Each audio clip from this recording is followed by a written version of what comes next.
نبی پاک نے مولا علی کو اٹھایا تو مولا علی ٹک ٹکی باندھ کر نبی پاک کے چہرے کو دیکھتے جا رہے تھے. تو نبی پاک نے کہا کہ دیکھو میرے پاس تو اس نے آنکھیں کھولی ہوئی ہیں. پھر جب مولا علی جب تھوڑے بڑے ہوئے تو نبی پاک نے مسکراتے ہوئے مولا علی سے پوچھا کہ علی جب تم چھوٹے تھے، جب تمہاری پیدائش ہوئی تھی تو تم نے آنکھیں کیوں نہیں کھولی تھی؟ تمہارے والدین پریشان ہو گئے تھے، حیران ہو گئے تھے. تو مولا علی نے کہا کہ یا رسول اللہ میں یہ چاہ رہا تھا کہ جب میں پہلی نگاہ کسی پر ڈالوں تو وہ آپ کا چہرہ مقدس ہو. میں سب سے پہلے دنیا میں آنے کے بعد آپ کے چہرے کو دیکھنا چاہتا تھا، اس وجہ سے میں نے اپنے والدین کی گود میں آنکھ نہیں کھولی. اور مولا علی شیر خدا آپ کو جو غسل ولادت ہے نا وہ نبی پاک نے دیا تھا. حضرت علی کو بچپن کے اندر ولادت کے ٹائم نبی پاک نے غسل دیا، اور جب نبی پاک کا وصال ہوا تو پھر مولا علی نے نبی پاک کو غسل دیا. اور دیکھیں کہ کتنے مزے کی بات ہے کہ مولا علی کو نبی پاک نے غسل دیا اور نبی پاک کو مولا علی نے، اور نبی پاک نے پرورش کہاں پائی؟ مولا علی کے گھر میں. اور مولا علی نے کہاں پرورش پائی؟ مصطفیٰ کریم کی گود میں. کس قدر مطلب رشتہ. اور مولا علی جب 13 سال کے ہوئے تو آپ سب سے پہلے نبی پاک صلی اللہ تعالیٰ علیہ وسلم کی اوپر جو ہے وہ ایمان لے کر آ گئے، آپ نے تصدیق کر دی. اور مولا علی شیر خدا کرم اللہ تعالیٰ وجہ الکریم آپ اسلام کے اور نبی پاک کے مسلمانوں کے چوتھے خلیفہ ہیں. پہلے خلیفہ سیدنا صدیق اکبر، دوسرے نمبر پر حضرت عمر فاروق، تیسرے نمبر پر عثمان غنی اور چوتھے نمبر پر مولا علی. یہ خلفائے اربعہ جو ہیں خلفائے راشدین، ان میں سے چوتھے نمبر پر حضرت مولا علی شیر خدا ہے. اور آپ کی بہادری کے قصے تو ہم سنتے رہتے ہیں. غزوہ تبوک کا موقع تھا تو ویسے تقریباً ساری جنگوں کے اندر غزووں کے اندر مولا علی شریک تھے، لیکن غزوہ تبوک کے اندر نبی پاک نے مولا علی کو کہا کہ اے علی تم جو ہے وہ مدینہ میں رک جاؤ اور میرے گھر والوں کی، ازواج کی اور اولاد کی نگہبانی کرو. دوسرے ایک اور صحابہ کرام صحابی کو نبی پاک نے جو ہے وہ جماعت کے لیے پیچھے چھوڑا. اور مولا علی کو کیا فرمایا غزوہ تبوک کے موقع پر کہ علی تم مدینہ میں رک کر میری ازواج اور میرے اولاد کی جو گھر والے ہیں ان کی نگہبانی کرو. تو آپ اس چیز کو سمجھتے ہیں کوئی بھی مجاہد ہے اور جو جس کی بہادری بھی کمال کی ہو تو اس کا دل تو یہی چاہتا ہے نا کہ میں جنگ میں جاؤں. تو مولا علی نے عرض کی کہ یا رسول اللہ اب آپ مجھے بچوں اور عورتوں میں چھوڑ کے جائیں گے؟ میں تو جنگ کو پسند کرتا ہوں، میں تو غزوے میں جنگ میں جانا چاہتا ہوں، تو آپ مجھے عورتوں اور بچوں میں چھوڑ کے جا رہے ہیں. تو نبی پاک نے فرمایا کہ اے علی کیا تم اس بات کو پسند نہیں کرتے کہ میرے نزدیک تمہارا وہی رتبہ ہے جو حضرت موسیٰ کے نزدیک حضرت ہارون کا تھا، لیکن میرے بعد کوئی نبی نہیں ہے. حضرت موسیٰ اور حضرت ہارون دونوں نبی تھے، لیکن فرمایا کہ میرے بعد کوئی نبی نہیں ہے. تمہیں میں اپنا نائب تو بنا رہا ہوں لیکن تم نبی نہیں ہو، کیونکہ مجھ پر خاتم النبیین، مجھ کو اللہ تبارک و تعالیٰ نے خاتم النبیین بنا کر بھیجا. نبی پاک پر نبوت کا دروازہ بند ہو گیا ہے، آخری اینٹ جو نبوت کی تھی وہ لگ چکی، اب کوئی نبی نہیں آنا. تو محدثین کرام نے اس کی آگے وضاحت کے اندر شرح کے اندر یہ لکھا کہ یہاں سے نائب ہونا مراد ہے کہ حضرت موسیٰ جب گئے تھے کوہ طور کے اوپر تو پیچھے حضرت ہارون کو اپنا نائب چھوڑ کر گئے تھے. تو میں غزوے میں جا رہا ہوں تو تمہیں اپنا نائب چھوڑ کے جا رہا ہوں، لیکن تم میں اور ہارون علیہ السلام نے فرق کیا کہ وہ نبی تھے اور تم نبی نہیں. اور حضرت مولا علی شیر خدا آپ کی ذات تو وہ ذات ہے، آپ کو پتہ ہے کہ مولا علی کی وجہ سے نبی پاک نے ڈوبے ہوئے سورج کو واپس پلٹا دیا. مقام صحابہ کے اندر جب مولا علی آپ کی نماز عصر رہ گئی، نبی پاک نے آپ کی گود کے اندر اپنا سر رکھا ہوا تھا تو مولا علی کی نماز عصر رہ گئی. تو پھر جب نبی پاک بیدار ہوئے تو پوچھا کہ علی کیا وجہ ہے، کیوں پریشان ہو؟ تو عرض کی کہ یا رسول اللہ میری نماز عصر رہ گئی. تو نبی پاک نے سورج کو اشارہ کیا تو سورج جو ڈوب چکا تھا وہ واپس نکل آیا، اور اتنا واپس آیا کہ پہاڑوں کے اوپر سورج کی جو دھوپ کی روشنی تھی وہ سورج اس کی وجہ سے پہاڑ چمکنے لگ گئے. پھر مولا علی نے وضو کیا، نماز ادا کی اور پھر سورج غروب ہو گیا. یہاں پر انڈیا کے جو ہاشمی میاں صاحب ہیں کمال کی بات کرتے ہیں، کہتے ہیں کہ سورج کسی کی نہیں سنتا ہے. سورج کا وقت اللہ پاک نے مقرر فرما دیا ہے، اپنے ٹائم سے طلوع ہوتا ہے، اپنے ٹائم سے غروب ہو جاتا ہے. کوئی بندہ جو مرضی کرتا رہے، اس نے نہ رکنا ہے نہ جلدی جانا ہے. جو اس کی رفتار اللہ پاک نے مقرر کی ہے اس نے اسی رفتار سے غروب ہونے کی طرف جانا ہے. لیکن کہتے ہیں کہ میں نے عالم تخیلات کے اندر جا کر سورج سے پوچھا کہ سورج مجھے یہ تو بتا کہ اللہ نے تیرا وقت مقرر کر دیا ہے کہ تو نے وقت پر طلوع ہونا ہے اور جو وقت مقرر کیا اسی مقررہ وقت پر تو نے غروب ہونا ہے، لیکن آج تو خلاف عادت بات ہو گئی ہے، تجھے مصطفیٰ کریم نے اشارہ کیا ہے اور تو غروب ہو چکا تھا، پھر تو واپس پلٹ آیا۔ اب مجھے یہ بتا کہ اب تو کتنی دیر بعد دوبارہ غروب ہوگا؟ 5 منٹ کے بعد، 10 منٹ کے بعد یا 20 منٹ کے بعد؟ پہلے تو اپنی رفتار سے چلتا تھا، لیکن اب مصطفیٰ کریم کے حکم سے واپس پلٹا ہے، اب تو کتنی دیر بعد غروب ہوگا؟ تو کہا کہ مجھے سورج نے یہ جواب دیا کہ اے ہاشمی، پہلے میں اپنی رفتار سے جاتا تھا، جو رفتار رب نے میرے لیے مقرر کی تھی، جو ٹائم مقرر کیا تھا میں اس کے مطابق چلتا تھا، لیکن اب رب کے محبوب نے مجھے واپس پلٹایا ہے اور حضرت علی کی وجہ سے پلٹایا ہے۔ اب تو علی سے پوچھو کہ وہ نماز کتنی دیر میں ختم کریں گے؟ اگر وہ نماز 5 منٹ میں ختم کریں گے تو میں 5 منٹ بعد غروب ہو جاؤں گا، 10 منٹ میں نماز ختم کریں گے تو پھر مجھے 10 منٹ انتظار کرنا پڑے گا، اور 20 منٹ میں نماز پڑھیں گے تو مجھے 20 منٹ انتظار کرنا پڑے گا۔ یہ مولا علی رضی اللہ تعالیٰ عنہ کی شان ہے، اور مولا علی رضی اللہ تعالیٰ عنہ کے والد سے پاک نے فرمایا کہ انا مدینۃ العلم وعلی بابها، اور ایک اور بات میں فرمایا کہ انا دار الحکمت وعلی بابها، کہ میں علم کا شہر ہوں اور علی اس کا دروازہ ہے۔ جو دوسری روایت ہے کہ میں حکمت کا شہر ہوں، حکمت کا گھر ہوں، دار کہتے ہیں گھر کو، میں حکمت کا گھر ہوں اور علی اس کا دروازہ ہے۔ اور جو نبی پاک کا علم تھا نا وہ جنت کے علم سے زیادہ تھا، جنت کے 8 دروازے ہیں، اور نبی پاک کا علم، نبی پاک کو جو علوم اللہ تبارک و تعالیٰ نے عطا فرمائے تھے وہ، بلکہ یہاں علماء کرام نے لکھا کہ اللہ تبارک و تعالیٰ نے جو علم ٹوٹل تھا نا اس کے 100 حصے کیے، 99 حصے نبی پاک کو عطا کیے، اور ایک جو حصہ تھا وہ پوری دنیا کو، جتنے بھی لوگ جن کے پاس جتنا علم کو سب کو عطا کیا۔ تو نبی پاک کا علم اس قدر زیادہ تھا، لیکن کہا کہ اگر کسی نے نبی پاک تک پہنچنا ہے تو مولا علی کے پاس سے ہو کر جانا پڑے گا، کیونکہ شہر کے اندر تبھی داخل بندہ ہو سکتا ہے جب دروازے سے گزرے۔ اب تو وہ سسٹم نہیں ہے، پہلے وہ حصار ہوتا تھا، وہ دیوار ہوتی تھی، اب تو ویسی باؤنڈری ہوتی ہے، لیکن دیوار ہوتی تھی شہر کی، تو پھر اس کا ایک دروازہ ہوتا تھا شہر کے اندر۔ یہ لاہور کا بھی آپ دیکھ لیں جو دروازے بنے ہوئے ہیں، 7 یا 8 پتہ نہیں کتنے دروازے ہیں، تو دروازے ہوتے تھے شہر کے، دروازوں سے گزر کر جانا پڑتا تھا۔ تو نبی پاک نے کہا کہ میں علم کا شہر اور علی اس کا دروازہ ہے۔ اور مولا علی شیر خدا آپ کا اس قدر، بلکہ مولا علی نے فرمایا کہ پورے قرآن پاک کا علم سورہ فاتحہ میں بند کر دیا جائے، سورہ فاتحہ کا علم بسم اللہ میں بند کر دیا جائے، اور بسم اللہ کا علم با میں، اور با کا علم با کے نقطے میں بند کر دیا جائے، تو کہا کہ میں وہ با کا نقطہ ہوں۔ مولا علی نے فرمایا کہ مجھ سے قرآن کے بارے میں جو پوچھنا پوچھ لو، مجھے ہر آیت کے بارے میں پتہ ہے کہ کب نازل ہوئی، کہاں نازل ہوئی اور کس کے بارے میں نازل ہوئی۔ کہا کہ مجھے ہر آیت کا پتہ ہے، صحرا میں نازل ہوئی کہ پہاڑوں میں نازل ہوئی، اور کس کے حق میں نازل ہوئی، مومن کے حق میں نازل ہوئی یا منافق کے حق میں، خوشخبری کے طور پر نازل ہوئی یا وعید سنانے کے طور پر۔ کہا کہ مجھ سے پوچھ لو جو پوچھ سکتے ہو، اس سے پہلے کہ تم مجھے کھو دو۔ تو مولا علی رضی اللہ تعالیٰ عنہ آپ کے علم کے تو کیا کہنے، آپ کی شجاعت کے کیا کہنے، بہادری کے قصے، خیبر کا قصہ اتنا مشہور ہے۔ اور آپ کو پتہ ہے کہ جب جنگ خیبر تھی نا، غزوہ خیبر، تو مولا علی جنگ میں گئے ہی نہیں تھے، آپ کی آنکھوں میں درد تھا، تکلیف تھی، جس کی وجہ سے مولا علی جنگ میں نہیں گئے۔ 39 روز تک وہ محاصرہ جاری رہا، لیکن خیبر فتح نہیں ہو رہا تھا۔ خیبر کے بڑے بڑے دروازے، بڑی بڑی دیواریں تھیں، اور ان کے اوپر تیر انداز کھڑے تھے، تو وہ جو ہے وہ فتح نہیں ہو رہا تھا۔ 39 دن گزر گئے، جب 40واں دن ہوا نا تو مولا علی کی آنکھیں صحیح نہیں ہوئی، تکلیف تھی، لیکن تکلیف کے ساتھ مولا علی گھوڑے پر بیٹھے اور جنگ میں پہنچ گئے۔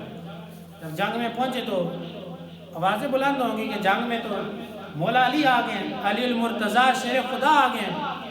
تو نبی پاک نے اپنا لعاب دہن مولا علی کی آنکھوں میں لگایا، تو مولا علی کی آنکھیں اس طرح صحیح ہوگی کہ دوبارہ کبھی بھی نہیں دکھی، دوبارہ کبھی بھی آپ کی آنکھوں میں تکلیف نہیں ہوئی۔ اور نبی پاک نے اعلان کیا کہ کل میں فتح کا جھنڈا، علم فتح کا، اس شخص کے ہاتھ میں دوں گا کہ جو رب سے راضی ہے اور رب کے رسول سے بھی راضی ہے، اور رب اور اس کا رسول اس بندے سے بھی راضی ہیں۔ اب سارے صحابہ کرام سوچنے لگے کہ اب کس کو نبی پاک جھنڈا عطا فرمائیں گے۔ کہ پہلے سے یہ خوشخبری عطا فرما دی کہ خیبر کو فتح بھی وہی بندہ کرے گا، اور یہ بھی خوشخبری سنا دی کہ اس سے میں بھی راضی ہوں اور میرا رب بھی راضی ہے۔ کتنی بڑی خوشخبری ہے۔ آج اگر کسی عام بندے کو کسی طریقے پتہ چل جائے کہ یار تمہارے سے رب راضی ہے، تو وہ بندہ کتنا خوش ہوگا کہ یار میں نے رب کو راضی کر دیا۔ کتنی بڑی بات ہے کہ دنیا میں جو آنے کا مقصد تھا وہ مقصد پورا ہو گیا، میں نے رب کو راضی کر دیا۔ ربی پاک فرمایا میں جھنڈا اس شخص کے ہاتھ میں دوں گا کہ جس کے ہاتھ میں خیبر کی فتح ہوگی اور رب اور اس کا رسول اس سے راضی ہوگا، اور وہ بھی رب اور رسول سے راضی ہے۔ تو سارے صحابہ کرام جو ہے وہ انتظار میں تھے کہ صبح ہو اور ہمیں پتہ چلے کہ وہ کون سی باکمال شخصیت ہے کہ جس کے ہاتھ میں نبی پاک نے فتح کی خوشخبری بھی سنا دی، اس کے ہاتھ میں فتح کا جھنڈا بھی ہوگا، رب اور اس کے رسول کی رضامندی بھی ہوگی۔ تو پھر صبح جب ہوئی تو نبی پاک نے کہا کہ علی کدھر ہے؟ پھر جب مولا علی آئے تو نبی پاک نے پھر جو ہے وہ جھنڈا مولا علی کے ہاتھ میں دیا، اور پھر مولا علی نے جو ہے وہ خیبر کو فتح کیا۔ اور ایک وہ جگہ آئی کہ مولا علی جو ہے نا وہ ان کو قتل کرتے جا رہے تھے، اور ایک شخص اوپر سے تھا، اس کی خیبر کی بڑی منزلیں بنی ہوئی تھی، بڑا مشکل تھا اس کو فتح کرنا۔ تو اوپر سے ایک شخص کہنے لگا کہ کیا تمہارا نام علی ہے؟ تو مولا علی نے کہا کہ تم کیوں پوچھ رہے ہو؟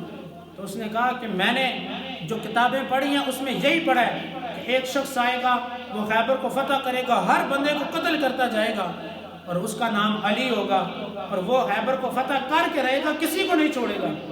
تو کہا کہ بالکل میرا نام علی ہے، میری ماں نے میرا نام حیدر رکھا ہے۔ تو پھر اس شخص نے صدا لگائی اپنے لوگوں سے مخاطب ہو کے کہ جو چاہتا ہے نا کہ وہ زندہ رہے، جو اپنی جان کو بچانا چاہتا ہے وہ خیبر کو چھوڑ کر بھاگ جائے، ورنہ علی آج کسی کو نہیں چھوڑے گا۔ اور پھر جب جنگ جاری رہی اور آخر میں لوگ بھاگنے لگے، اور جو مرحب تھا سردار تھا ان کا، اس نے ڈبل سرا پہنی ہوئی، تلوار اس کے ہاتھ میں دو، اور ہر اس نے جو جنگی لباس ہوتا ہے وہ ڈبل ڈبل پہنا ہوا تھا، اور بہت بڑا طاقتور تھا، بہت اس کا لمبا تھوڑا قد تھا اور بڑا طاقتور تھا وہ بندہ تھا۔ تو اس کی ماں نے اس کا نام رکھا تھا مرحب۔ تو وہ اس کا بڑی شہرت تھی، بڑا چرچا تھا، تو لوگ اس کے نام سے ہی کانپتے تھے کہ مرحب، اتنا جو ہے وہ بہادر بندہ، اتنا جو ہے مضبوط بندہ۔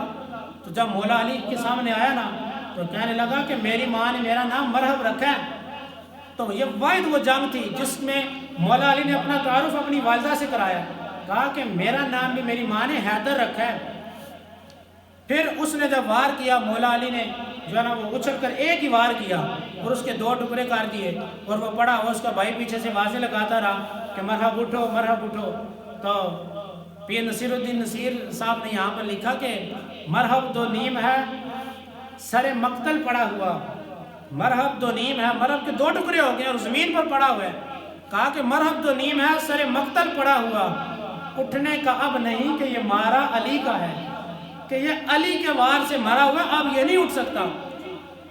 لیکن یہاں پر ایک بات کی جاتی ہے کہ مولا علی نے یہ کیوں کہا کہ میری ماں نے میرا نام حیدر رکھا؟ آپ یہ کہہ دیتے کہ تمہارا نام مرحب ہے تو میرا نام بھی حیدر ہے، میرا نام علی ہے، یہ کیوں کہا کہ میری ماں نے میرا نام حیدر رکھا ہے؟ تو کہا کہ اس کی وجہ یہ ہے کہ جو مرحب کی ماں تھی نا اس کو تھوڑا بہت علم تھا، اس نے کہا مرحب کو کہ تمہارے سامنے جو بھی آئے لڑ جانا اس سے، اس کو قتل کر دینا جو بھی تمہارے سامنے آیا، لیکن جب تمہارے سامنے حیدر آ گیا نا تو اس کے ساتھ جنگ نہ کرنا ورنہ تم ہار جاؤ گے۔ تو مولا علی نے کہا کہ میری ماں نے میرا نام حیدر رکھا ہے، یعنی اس کو اس کی ماں کی بات بھی یاد دلا دی۔ اور مولا علی شیر خدا کرم اللہ تعالی وجہ الکریم، آپ کی بہادری کی اور بھی بہت سارے قصے ہیں، آپ کی بہادری کی بھی بہت ساری مثال ہیں اور آپ کے علم کی بھی بہت ساری مثالیں ہیں۔ یہودی آگے مولا علی کے پاس، ایک یہودی آ کر، اس کا نام تھا مفر، اس طرح کا اس کا کوئی نام تھا، اور آ کر کہنے لگا کہ علی میرے 7 سوالات ہیں، ہم تورات کے حافظ ہیں، تورات ہم نے پڑھی ہے، زبور ہم نے پڑھی ہے، انجیل ہم نے پڑھی ہے، اور علم کے دروازے آپ بن گئے ہیں، ہم نے ساری کتابیں پچھلی پڑھی ہیں اور علم کا دروازہ مصطفیٰ کریم نے آپ کو بنا دیا، میرے 7 سوالات ہیں، ان کے مجھے جواب دیں۔ مولا علی نے کہا کہ پوچھو۔ اس نے پہلا سوال کیا کہ وہ کون سا مرد ہے جو بغیر ماں اور بغیر باپ کے پیدا ہوئے؟ اس کی ماں بھی نہیں ہے، اس کا باپ بھی نہیں ہے، لیکن وہ مرد پیدا ہوا ہے۔ تو مولا علی نے بڑی آسانی سے جواب دیا، کہا کہ حضرت آدم علیہ السلام۔ نہ ان کی ماں ہے نہ ان کا باپ ہے. کہا کہ وہ عورت کون سی ہے جس کا نہ باپ ہے نہ ماں ہے؟ مولا علی رضی اللہ تعالیٰ نے فرمایا کہ حضرت حوا رضی اللہ تعالیٰ عنہ. پھر وہ کہنے لگا کہ مجھے اس شخص کے بارے میں بتائیں کہ وہ کون سا شخص ہے جس کی ماں تو ہے لیکن باپ نہیں ہے. کوئی بھی بندہ ہے، بچہ ہے، بچی ہے، ماں اور باپ دونوں ہوتے ہیں اس کے، لیکن سوال کہا کہ اس کا باپ ہے ہی نہیں ہے لیکن اس کی صرف اکیلی ماں ہے. تو مولا علی نے کہا کہ وہ شخصیت حضرت عیسیٰ علیہ السلام ہے کہ ان کی والدہ حضرت مریم تو ہے لیکن ان کا باپ نہیں ہے. پھر کہا کہ مجھے یہ بتاؤ کہ وہ کون سا پتھر ہے جس نے جانور کو پیدا کیا، جانور کو جنا جس نے. حالانکہ یہ پیدائش کا معاملہ تو جانداروں کے ساتھ ہے، انسانوں، حیوانوں اور پرندوں کے ساتھ ہے. بے جان چیز کسی چیز کو کیسے پیدا کر سکتی ہے؟ کیا ہم میں سے کبھی کسی نے دیکھا کہ پتھر نے کسی چیز کو پیدا کیا ہو؟ بڑے بڑے پتھر، پہاڑ، کبھی کسی نے کوئی پتھر، کسی نے نہیں کوئی چیز پیدا کی. لیکن یہودی نے کہا کہ مجھے یہ بتائیں کہ وہ کون سا پتھر ہے، پتھر ہے صحیح جس نے جانور پیدا کیا ہے، وہ کون سا پتھر ہے؟ تو مولا علی نے کہا کہ وہ پتھر ہے جس نے حضرت صالح علیہ السلام کی اونٹنی کو پیدا کیا تھا. حضرت صالح علیہ السلام کی جو اونٹنی تھی وہ پتھر کے اندر سے نکلی تھی. اس کو اللہ تبارک و تعالیٰ نے باقی اونٹوں کی طرح اس کو پیدا نہیں کیا تھا. پھر وہ یہودی کہنے لگا کہ وہ کون سے دو دوست ہیں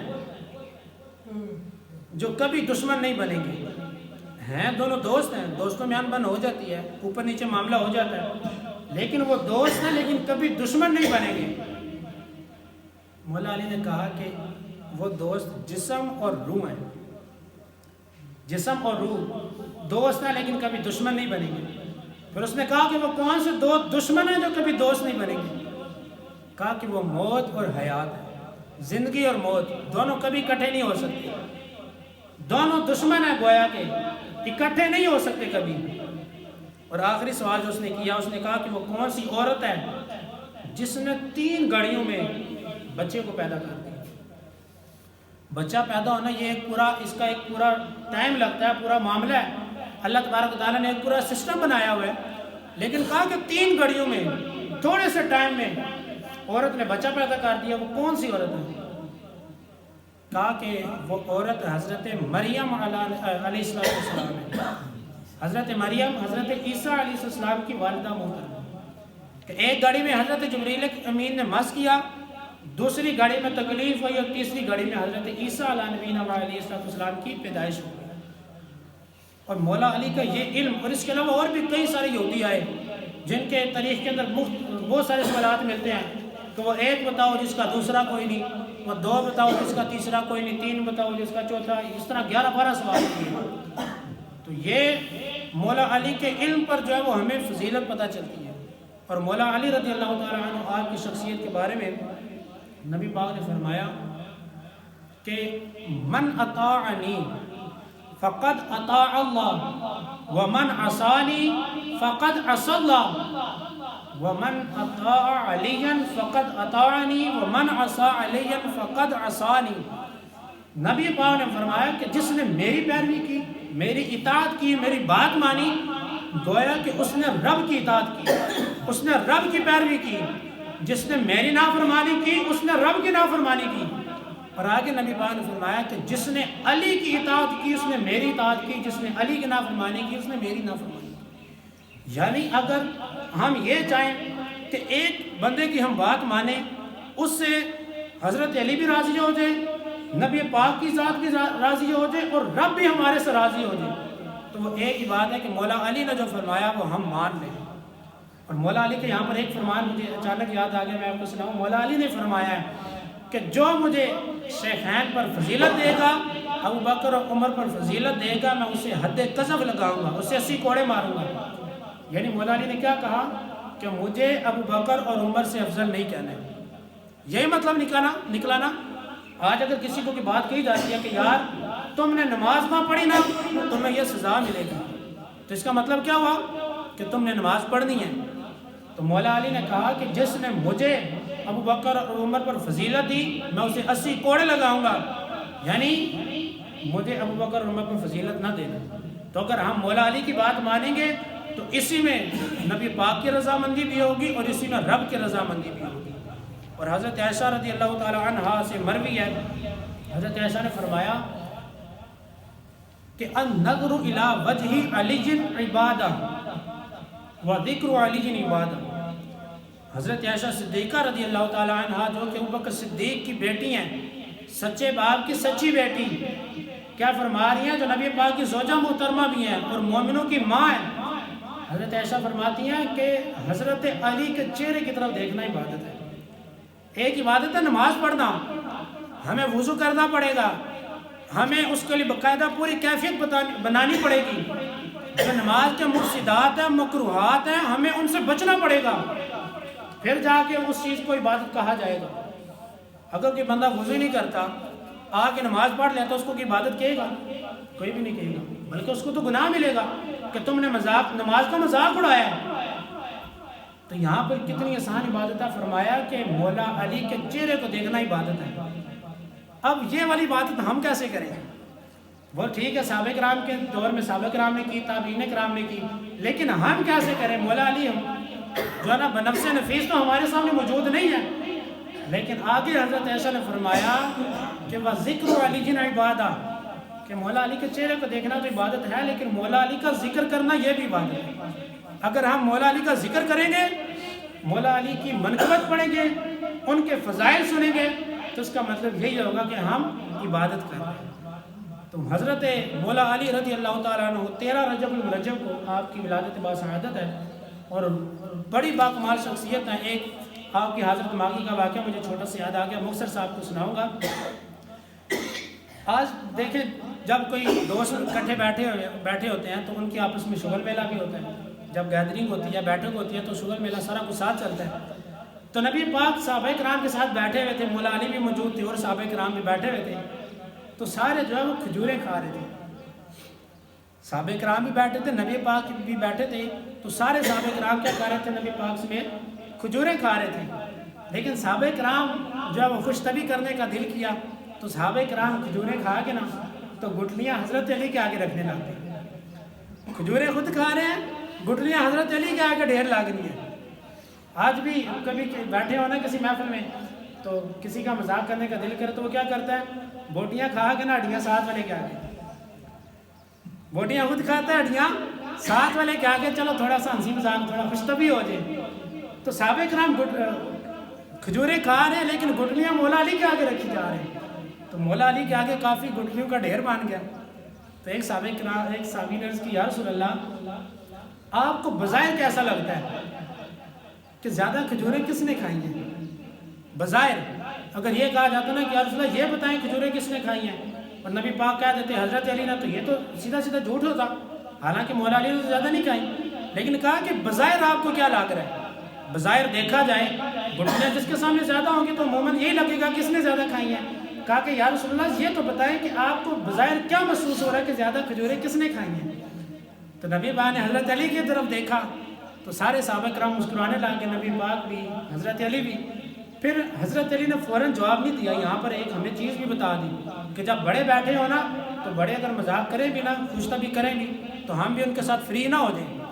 مولا علی نے پہلے اجازت مانگی کہ یا رسول اللہ میں اپنے اس بھائی کا جواب دوں؟ نبی پاک نے اجازت تھا فرمائی، تو حضرت علی کہنے لگے کہ یا رسول اللہ بظاہر تو ایسا لگ رہا ہے میں نے زیادہ کھجوریں کھائی ہیں، لیکن بظاہر یہ بھی محسوس ہو رہا ہے کہ یہ کھجوروں کے ساتھ گٹلیاں بھی کھا گئے۔ کیسا مطلب دیکھیں، حاضر دماغی مولا علی رضی اللہ تعالیٰ عنہ کی بہت زیادہ حاضر دماغی تھی۔ آپ وضو آپ نے کیا تھا، مسجد کے لیے بھی جا رہے تھے، تو ایک بندہ آ گیا